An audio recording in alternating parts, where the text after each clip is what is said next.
Coming up on Philosophy Talk. You find yourself in the kitchen. You see an eclair in the receptacle, and you think to yourself, what the hell, I'll just eat some trash. How do I call thee trash? Let me count the ways. Garbage. Waste. Rubbish. Junk. Litter. Dregs. It was not trash. What makes something trash? Was it in the trash? Yes. Then it was trash. What can we learn about ourselves by examining what we throw away? Doesn't our trash reflect our values as much as our treasure? It was in a magazine, and it still had the doily on. Was it eaten? One little bite. Well, that's garbage. Do the things we call trash say more about the thing or more about us? Our guest is Elizabeth Spelman, author of Trash Talks, Revelations in the Rubbish. The Philosophy of Trash. Coming up on Philosophy Talk.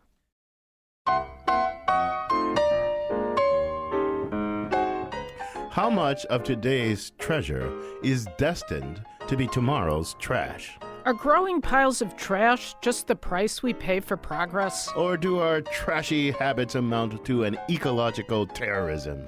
Welcome to Philosophy Talk, the program that questions everything. Except your intelligence. I'm Ken Taylor. And I'm Deborah Satz, and we're here at the studios of KALW in San Francisco. Continuing conversations that begin at Philosophers Corner on the Stanford campus, where Deborah and I both teach philosophy. And today our conversation is about the philosophy of trash. So, Ken, did you know that the average American produces about 4.5 pounds of trash a day? That's an astounding 8 tons of trash a year. Why do we make so much garbage? Well, Deborah, I think you have to think of it as the price we pay for progress. I mean, today's trash was yesterday's treasure, and today's treasure will be tomorrow's trash. And that's just how civilization works. No, it's not. It's how capitalism works. That's not progress. It's wasteful. It's an assault on the earth. Oh, Deborah, come on. You know, haven't you read your Plato? We desire things. We're repetitive creatures. It's human nature to want new things, better things, more efficient things. By the way, Deborah, I have to say, that's a lovely new sweater you're wearing there. Point taken, Ken. But it's not human nature that led me to buy this sweater. It was clever advertising and marketing. And it's products designed to break down or become obsolete every year that makes me keep buying. Do you really think it took them 10 tries to get the iPhone right? Well, Deborah, that's called innovation. And without innovation, we'd be stuck in the Stone Age. Look, I'm not against innovation, but I'm against the vicious cycle of pointless consumption. Vicious cycle of pointless consumption? Well, that's a mouthful, Deborah. You know, it might be a mouthful, but the fact is that businesses create new stuff and they make us want it. And then we buy the stuff, and then they create more stuff. And then we want that too. And then they get rich and the earth gets screwed. Ken, all of this unbridled consumption has just got to stop. Just stop, code? Come on, Deborah. If we stop buying and consuming, well, then economies will stop growing. And then what do we have? We'll have a world that's poor, gray. It'll be a wretched place. You don't really want that, do you? No, and I said unbridled consumption. I'm not saying all consumption is bad or that all trash is bad. Okay, so then how do we decide? How do we decide between the good trash and the bad trash? Look, you may be perfectly content with things that are old and slow, but I got to tell you, I want the latest and the fastest. I really do. You know, Ken, it's not just about what you want. We have to think together about our collective impact on the planet. We've got a fragile ecosystem. Look, don't get me wrong, Deborah. I care about the planet. I care about it, too. I religiously recycle. I compost. Come on. Well, it's great that you do that. And in fact, about a third of America's trash is recycled. See? But it's not enough. Eventually, the rest of the world is going to start consuming at the rate we do now.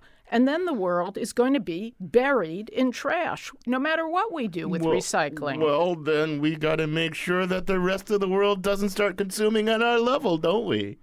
It's just unbelievable that you said that. Wait a minute. That was a joke. Come on, chill. Really funny.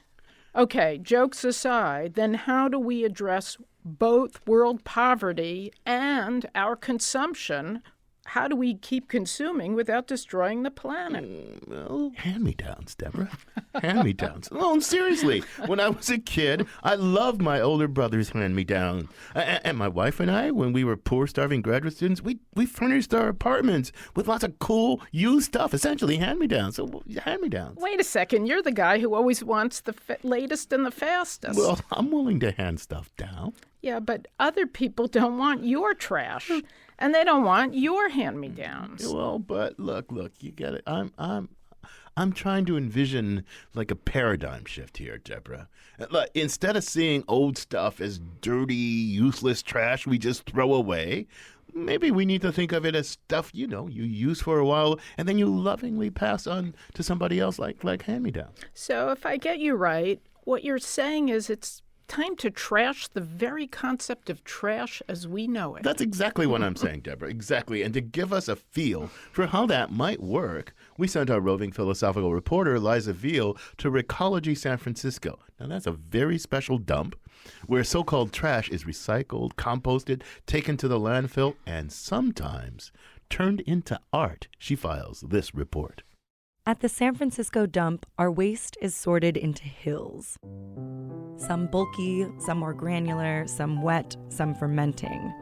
There's also an artist studio here, filled with treasures culled from the household drop-offs outside. I seem to be really attracted to the colorful things, so I feel like I'm a little bit of a magpie, like in that big pile. Beth Krebs is one of this season's artists in residence. The materials she salvages will be worked into an exhibition over 4 months. Her side of the studio is bright and pretty. A dump is the last thing it brings to mind. I've been collecting a lot of different fluorescent construction mesh. There's patterned linoleum, A swim noodle, a tower of shiny plastic trays, a pile of cake boxes that are just so pretty I don't know what to do with them.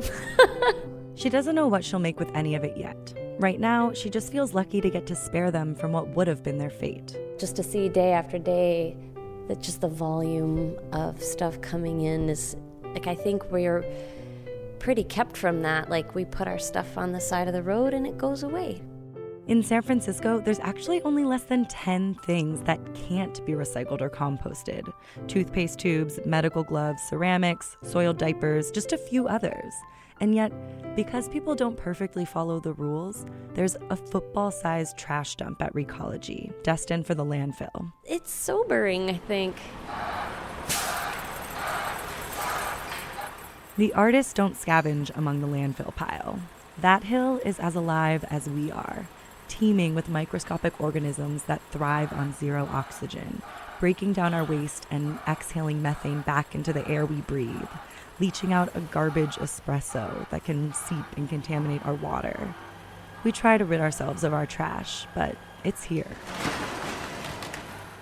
It's fascinating. It's almost like being on an archaeological dig of, some species that's long gone, but we're still right here. On the other side of the artist studio is Rodney Ewing. His palette is much more somber. He's focused in on the remnants of the changing city, construction materials from demolished homes. Like the lath that's right here, the sheetrock, the cabinetry, pieces of Luan. These materials got him thinking about what's happening in his neighborhood.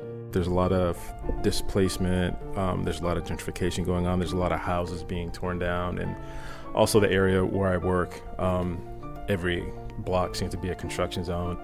He's come to think of trash on a bigger scale, in terms of what the city mines and digests and expels from its neighborhoods. By collecting all these materials, I really should be honoring the spirit of the materials and the spirit of the housing and where they were torn from, and in some ways trying to preserve them in some kind of way. Ewing is still working out his vision, but whatever it is, it will give a second life to the materials laid waste here. The art produced in past residencies has been shown in galleries around the city. Some of it has even been turned into music. One former Recology artist, Nathaniel Stuckey, created instruments from the materials he scavenged during his residency. Then he composed a piece of music that's since been performed in a bunch of places, including by the San Francisco Youth Symphony. You're listening to it now. And that's how one city's trash becomes its symphony's treasure. For Philosophy Talk, I'm Liza Beer. Liza, thanks for that really cool dive into a really cool dump. I'm Ken Taylor. With me is my Stanford colleague, Deborah Satz, and today we're thinking about what we can learn from our trash. We're joined by Elizabeth Spelman, professor of philosophy at Smith College. She's the author of Trash Talks, Revelations in the Rubbish. Vicki, welcome to Philosophy Talk. Thank you very much. Can you hear me okay? Yeah, we can hear you fine, and it's great to have you. So, Vicki, it took me a while to see, when we were contemplating this show, that trash could be a really interesting topic for philosophers. I assume it didn't take you very long, but how did you first get interested in the topic of garbage? Well, I am very aware of the kinds of issues you're talking about, though, as you know, my book really doesn't touch on them very directly. I got interested in it in part through some connections you've already made. My earlier work on repair left me exceedingly aware of how much the kind of atrophying of our capacities to repair, the failure of corporations to make things that can be repaired easily so that you may have to buy new things, that contributed a lot to all the waste, which anyone with their eyes open or their noses working, if their eyes don't work very well, know that we make a whole lot of waste and garbage and so forth. So that made me open to that, but I'd also been teaching a course for some time on desire, especially in the context of a consumer society, which ties in with some of your earlier comments there. Spent a lot of time on Plato, and Ken, I have to say right away, Plato certainly was worried about the appetitive part of the soul, the desiring part, well, all parts of the soul have, but these appetitive desires which are insatiable, meaning lots of different things. But he never was concerned about trash or waste or anything else, at least in the senses we are. However, he provides us with an extremely interesting analysis of the depth of dissatisfaction in which we live. And, of course, from a Buddhist perspective, too, one of the big problems that we have as people who are subject to craving and the ignorance that typically goes with craving about the impermanence of the objects of our craving is that we're in a state of dissatisfaction. So I thought, wow, hello? Yeah, let me just break in for a second on, so you've been talking about desire, but let's just back up for a second and can you say something about what exactly is trash? I mean, it's clearly not what philosophers call a natural kind. That's something that's carved into the DNA of the world. So what is it that makes something garbage? Is it just that we don't want trash and it garbage anymore? are not necessarily synonymous, by the way. In fact, we get a reminder of that when someone says in the household, "Would you please put that garbage in the trash?" And junk. There's a big lexicon. Sometimes they're synonymous, sometimes they aren't. But what marks something, I think, as trash, is the attitude we take towards it, the actions that we take towards it. And of course, it can be a person as well as an object. And precisely because it's, in a sense, not part of the DNA of the world around us, that's why something that is someone's trash can become someone's treasure, or, as Ken reminded us too, it can go the other way. And we see in the life of second-hand and third-hand objects and so forth, that kind of coming and going, of going in and out, of being considered trash or rubbish or something like that. But I got very interested in that way, and I couldn't help but notice how much of our everyday language is just chock full with references to junk or trash or so forth. So, for example, I'm hoping you guys and your wonderful listeners won't early on or by the end of the hour think, what a waste of time, right? Yeah, people use that, right? Very, very common. It's a reminder of how much the kind of trash lexicon is part of our lives. Philosophers, as we know, love to say that other philosophers' work is rubbish. And if they can say it with a British accent, it's really going to hurt. Yeah. You're listening to Philosophy Talk. Today, we're thinking about trash with Vicki Spelman from Smith College. What does our trash say about us? The German philosopher Ludwig Feuerbach said we are what we eat. Should he have said we are what we throw away? Our bodies, ourselves, and our trash. When Philosophy Talk continues.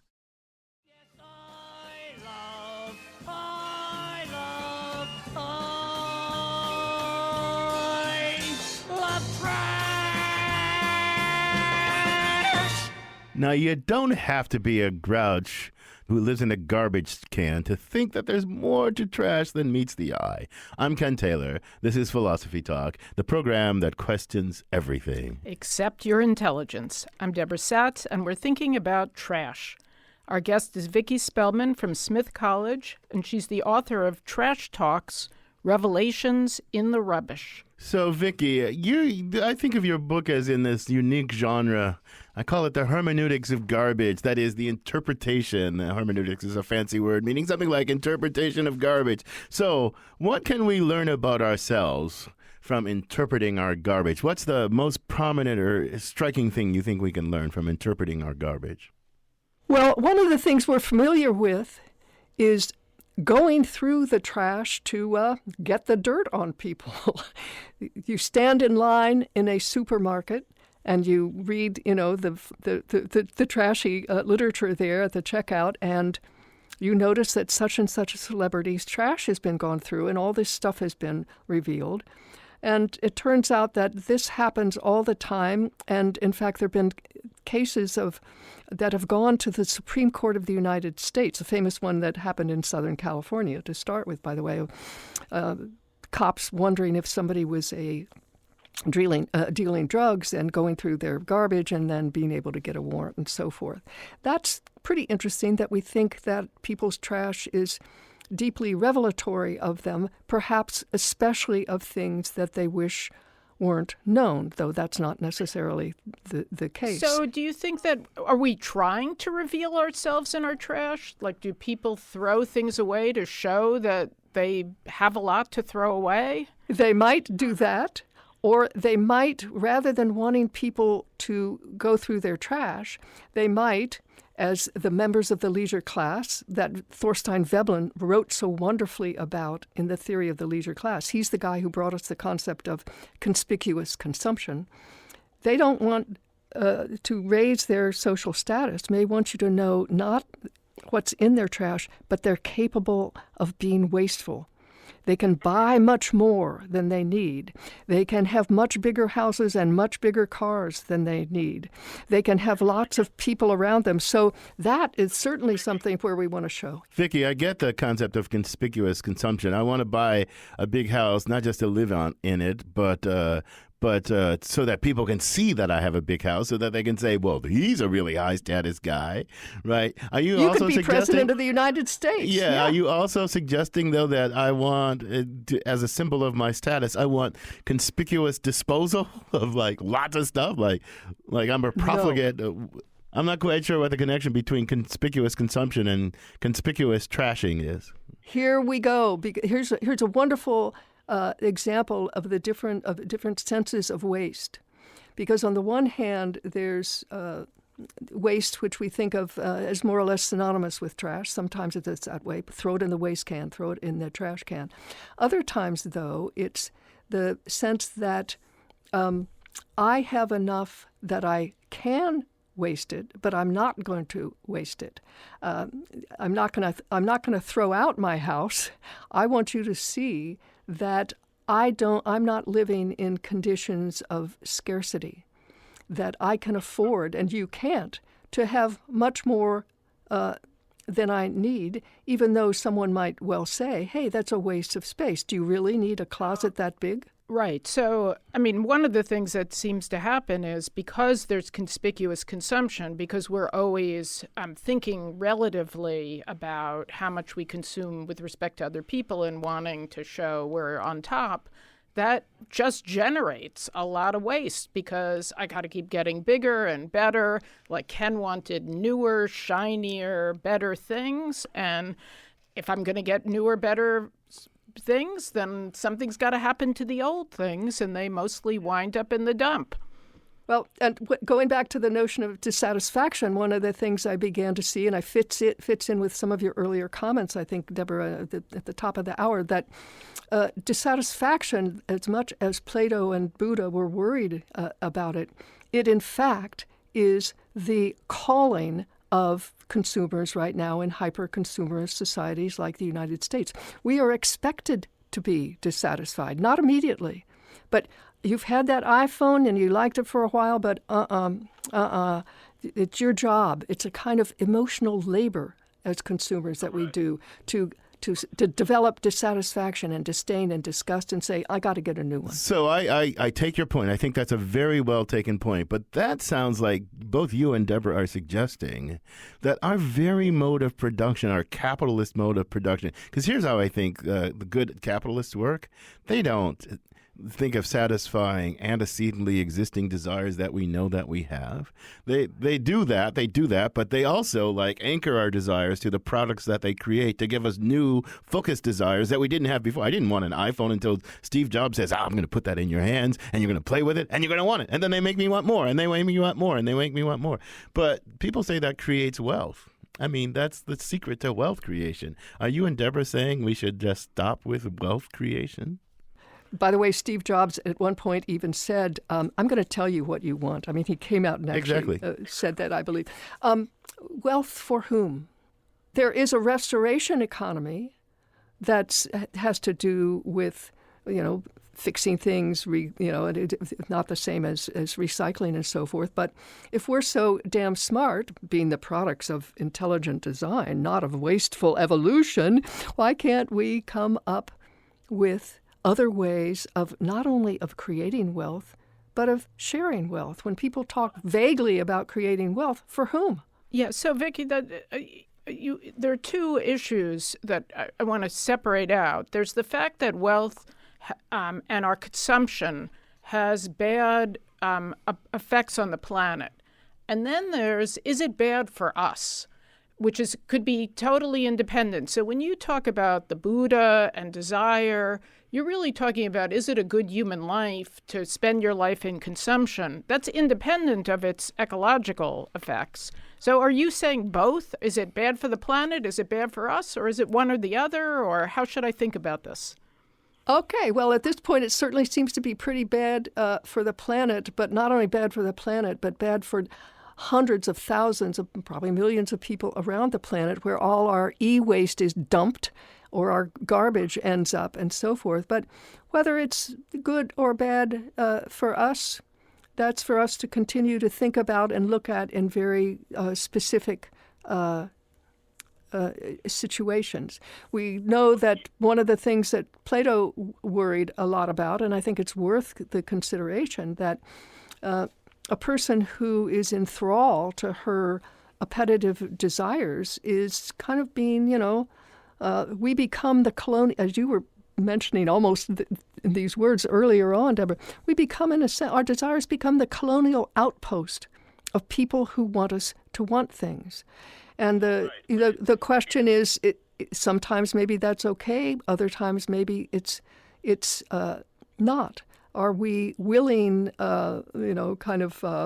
workers for an economy that counts on us to want, almost no matter the end point? I agree they're two different questions, and they have to be looked at differently. So Vicki, I think you and Deborah are into something important, but I do want to stress, I think you would both agree with this.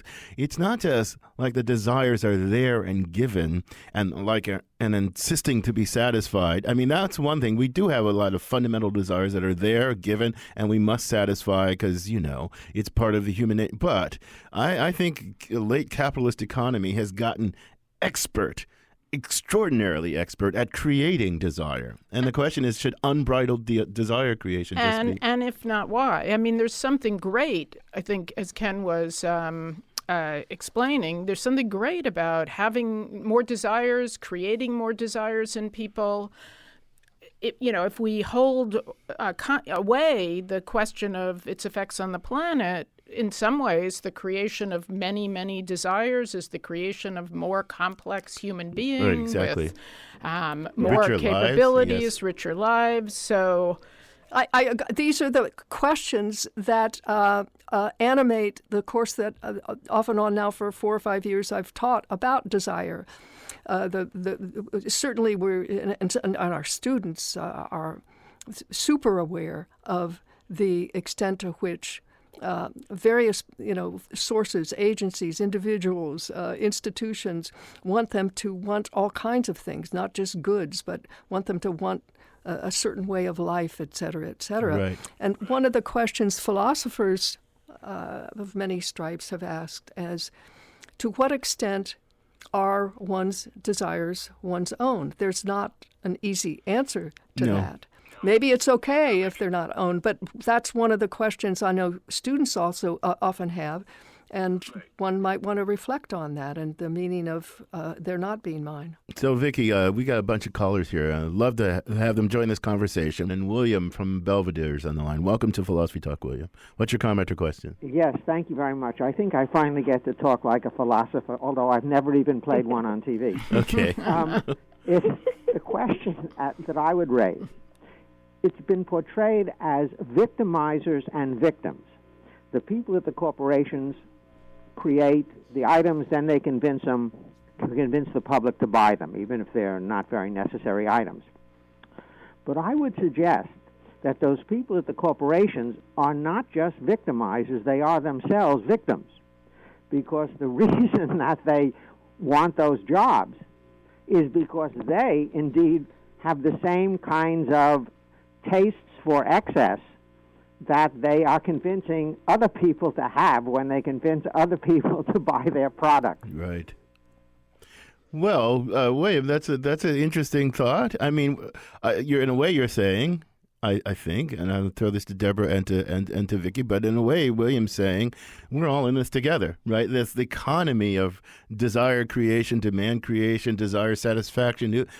But I still go back to Deborah's point. It has enriched human lives. Yeah, I would also, I think that was an interesting observation, William. I would draw one distinction, which is I think that corporations are much more constrained than consumers are. So corporations need to keep selling products to be more efficient, to outcompete, the competitors. If they don't outcompete, they'll go under.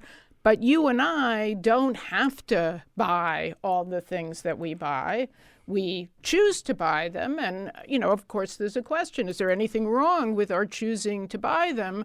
And, the obvious answer is yes, when it imposes a third-party cost on somebody else, which is it destroys the environment. Then there's a further question, is it bad for us to be consuming so much? So what do you think, Vicki? Thank you, William, for your call, and you guys for your comments, of course. I think that certainly my students are highly aware of, once again, of the power of corporations and their vulturous advertisers over. At the same time, I think, and certainly out in the literature, there's a lot about this, to think of consumers simply as victims, or for that matter, as those people who work for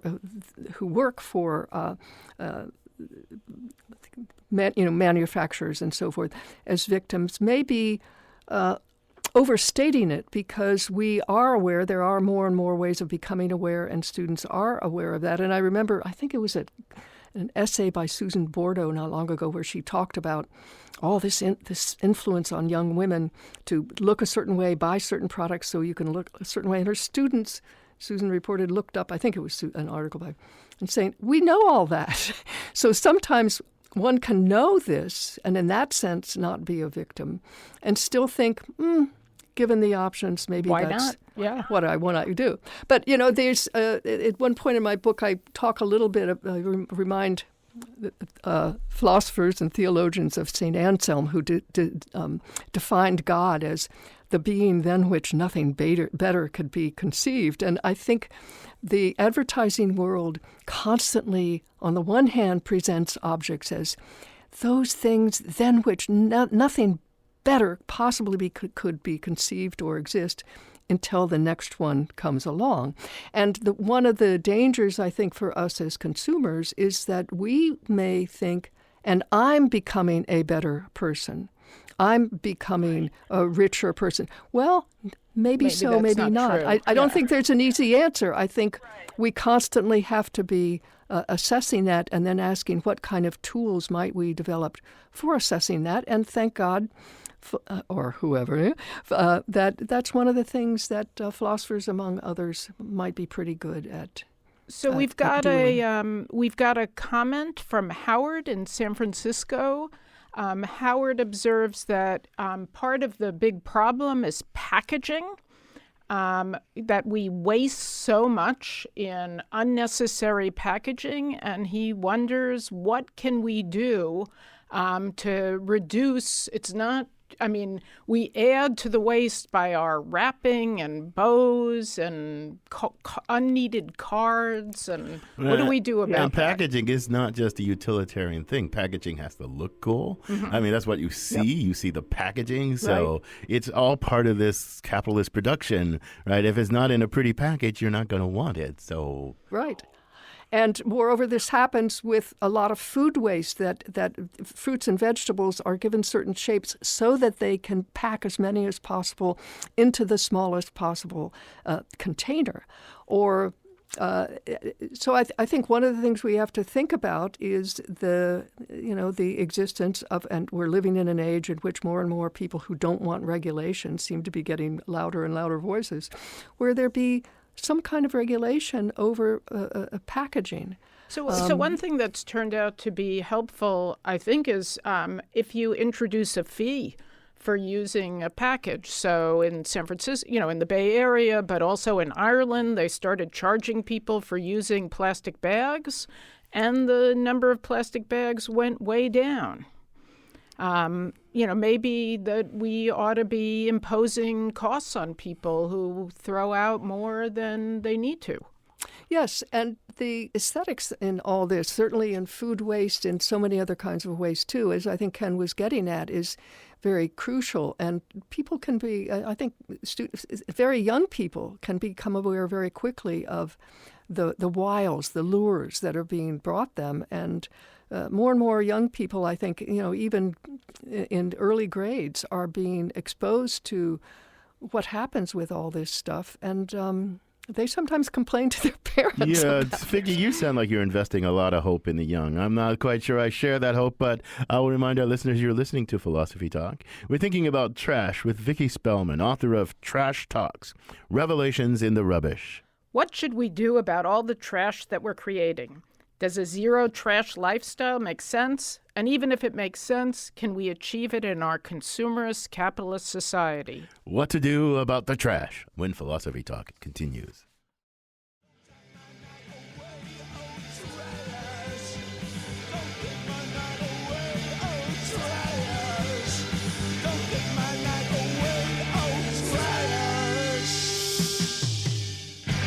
We're picking up the trash and putting it under a philosophical lens. I'm Ken Taylor, and this is Philosophy Talk, the program that questions everything. Except your intelligence. I'm Deborah Satz, and our guest is Vicky Spelman from Smith College, the author of Trash Talks, Revelations in the Rubbish. I'd like to start. We have a comment from Joanne in San Francisco, actually a set of comments. Joanne notes that we often confuse the accumulation of trash and stuff with pleasure. And pleasure really, having stuff isn't the same as being happy. And she also points out that with the holidays around the corner, people should consider regifting stuff that they don't need or can't use rather than trashing it. So what do you think of those thoughts, Vicky? That sounds very good to me. And there also are alternative ways of wrapping. My older sister many years ago some other friends, doesn't matter who, but would take pillowcases and, wrap things in there and maybe tie a little string around it. And then put the stuff in and then start over again. I do want to, since we're talking about advertising, I want there to be some truth in advertising here.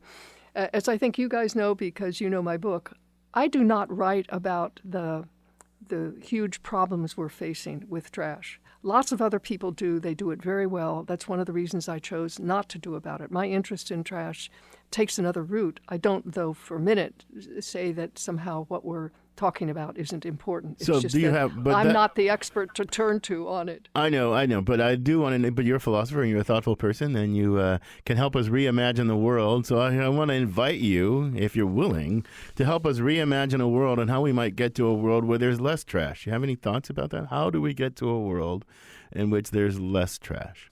Do you have any thoughts? I think, yes. Think a lot about, and this is where that cartoon thing that Annie Leonard did that is used in lots of ways. People have lots of questions about it, called The Story of Stuff. I'm sure many people know about that, where she lays out what it takes, first of all, you do to the earth in order to get the materials that you need to make things, what the manufacturing process involves, what the distribution process involves, and then going to the stores and then throwing them away and so forth. So I think if we think about the path that was created for the things that we have and where it's going next, maybe we would be a lot more careful about what we did. And one other thing, too, I think is very important. I'm sorry, I just want to add one quick thing. Think about who is taking care of this trash. Sanitation workers around the world are often very much in peril. They're treated like trash, rather than, and the S word and so forth. So think a lot about not just where it's going, but who's dealing with it. So it's dangerous work. So I think that's a good point and important point, but I want to pick up now Ken's side of the argument, which is, for a lot of people in the world, getting more stuff is critical to their well-being. Lots of people don't have enough. And so when we start to think about trash, we also need to think about the distribution of trash. There's going to be waste. No matter what, we're creatures that, create waste. But how it's distributed and how much carrying capacity the Earth has for this, these are really critical questions.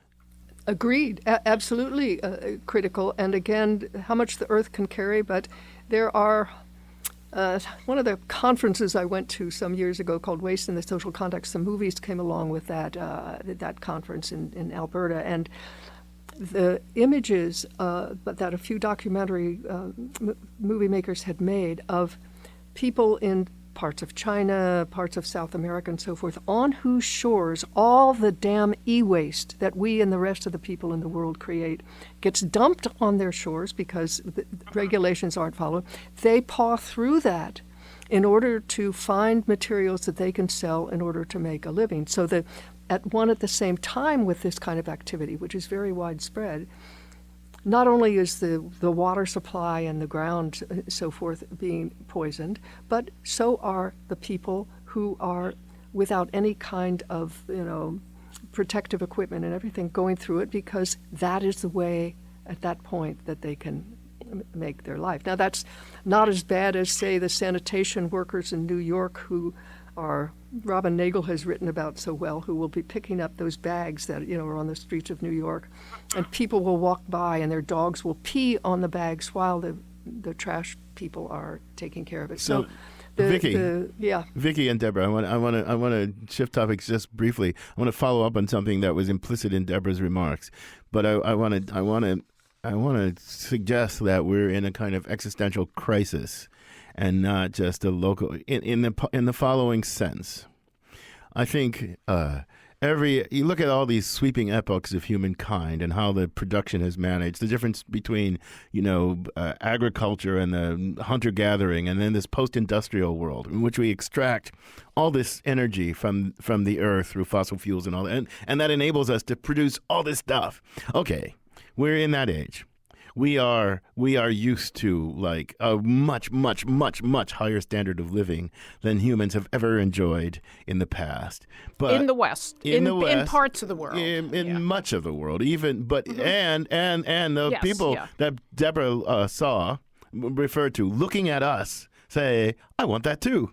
And what are we to say? Well, you can't have that. I said that in the opening. I was only half joking, but because it's true that if the whole world started consuming at our rate, we'd be in a heck of a trouble, right? We can't do it. Okay, so what do we do? I don't know what I actually do not know what the answer is. How can we, given human aspirations for consumption and production and the carrying capacity of the earth and those who have been locked out who want in, how do we manage this? I have no idea how we manage this. Do either of you? I think we're in a deep existential crisis. I think Western civilization is not sustainable on the earth, but I don't know what comes next. Help me imagine what comes next. Sorry, but it's not the right time to make a joke, but what comes next is we become trash. That is, we extinguish ourselves. Our species is not guaranteed to last forever anyway, but that is the real worry. But more seriously, I think what we might do to unglorify, deglorify the things that we have. And there are a lot of studies about comparative studies of people's quality of life and the criteria that they use in different cultures and so forth to judge their quality of life. Health is always up there. Certainly having access to various kinds of goods are there, and sometimes, to go back to something that came up earlier, Deborah, you in particular talking about, and Ken has picked up, say having a cell phone. In India, where so many people still are defecating in public, a woman defecating in public is often, she goes off somewhere, and she's really in possible danger when she does that. Not only is it a pain in the neck to do that with a sari on, but you might be more subject than usual to, prowlers and predators and so forth. And being able to have some kind of means of communication that might make a difference in saving your life. Yeah, sure. So that's a good example for getting at, I think, what I'll call the dialectic here, which is that on the one hand, we need a concept of enough. Like, what's enough? On the other hand, there's something problematic about the concept of enough, because it's by constantly surpassing what's enough that the human race has progressed. If we were just satisfied with enough, we'd be back in, hunter-gatherer society, living lives that are poor and, short. And we're not, and that's a good thing. But on the other hand, without a concept of enough, we will, possibly destroy the planet. You got one last closing thought for us on that, Vicky, on that very somber note? Only go to Book 2 of the Republic, the conversation between Socrates, Glaucon, and Adeimantus, and the point you were making about enough is precisely what Glaucon says to Socrates after he describes what he takes to be the healthy city. And Glaucon says, well, it's enough, but enough is, he doesn't use those words, but enough is not enough. That's a city for pigs, not pigs in the sense of eating garbage, but not having the kind of sensitivity we have, the sensibility we have to what pleasures are and so forth. So that's another way I think we can have conversations with each other, with our students and so forth about, I think maybe you ought to have a whole session on enough. Well, In fact, you probably can't have enough sessions Vicky, on enough. We're almost at enough now. Yeah, Vicky, well, this isn't nearly enough time, but we're out of it for right now. And on that note, inspiring note, I'm going to thank you for joining us. Oh, my great pleasure. Thanks very much. And it's Elizabeth V. My mom was Elizabeth. My middle name's Victoria. I've always gone by Vicky, but I sometimes go as Garbage Girl, so, Okay. Take your pick. Our guest has been Vicky Spelman, professor of philosophy from Smith College, author of Trash Talks, Revelations in the Rubbish. So, Deborah, you got some closing thought or... I'm going to recycle my sweater. That's one of my thoughts. I think that there is a dilemma, which is that the production of stuff, which produces waste, is part of what moves the world and has made tremendous inroads on poverty, raised the standard of living. But on the other hand, it has huge costs that are not, taken account of. And we need a system design that takes account of the costs we're imposing on the planet. So I totally agree with you. When there weren't that many of us and we weren't this good at producing excess, as it were, then it didn't have this downside. But we've gotten really good at this, and there were so many of us, and this trick that we have, it's kind of run out. It's kind of run its course. So, but this conversation continues at Philosophers Corner, at our online community of thinkers, where our motto is cogito ergo blogo. I think, therefore I blog. And you can become a partner in our community by registering at our website, philosophytalk.org. And if you have a question that wasn't addressed in today's show, we'd love to hear from you. Send your question to us at comments@philosophytalk.org, and we might feature it on our blog.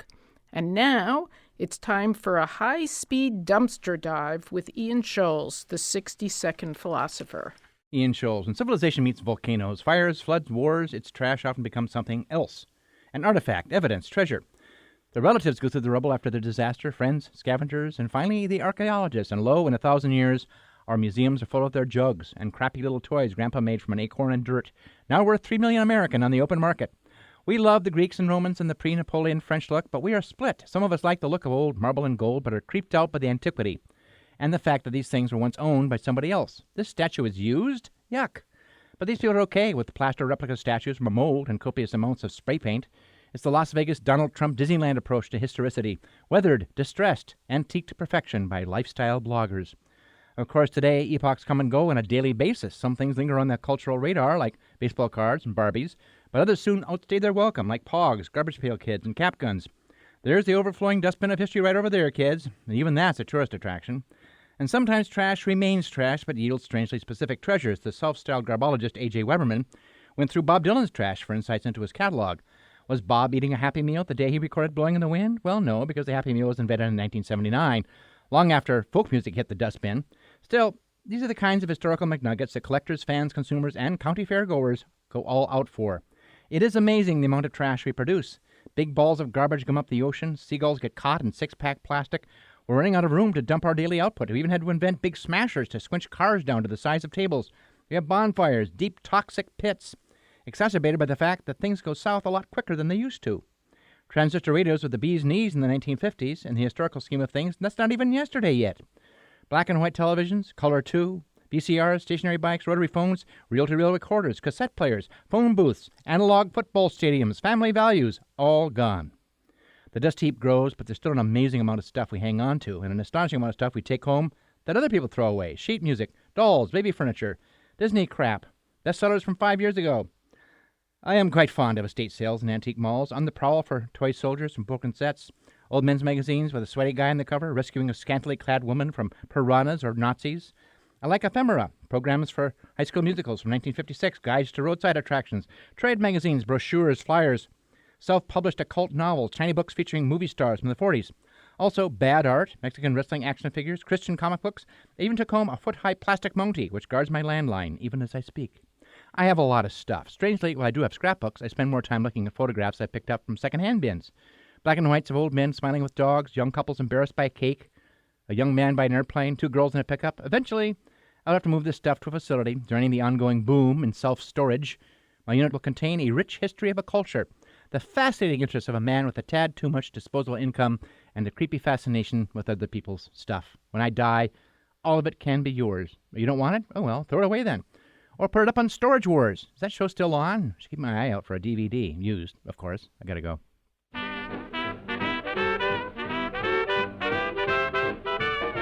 Philosophy Talk is a presentation of KALW, local public radio San Francisco, and the trustees of Leland Stanford Junior University, copyright 2017. Our executive producers are David Demarest and Matt Martin. Our senior producer is Devin Strolovich. Laura McGuire is our Director of Research. Cindy Prince-Baum is our Director of Marketing. Thanks also to Merle Kessler, Angela Johnston, and Colin Peden. Support for Philosophy Talk comes from various groups at Stanford University and from the partners at our online community of thinkers. The views expressed or misexpressed in this program do not necessarily represent the opinions of Stanford University or of our other funders, not even when they're true and reasonable.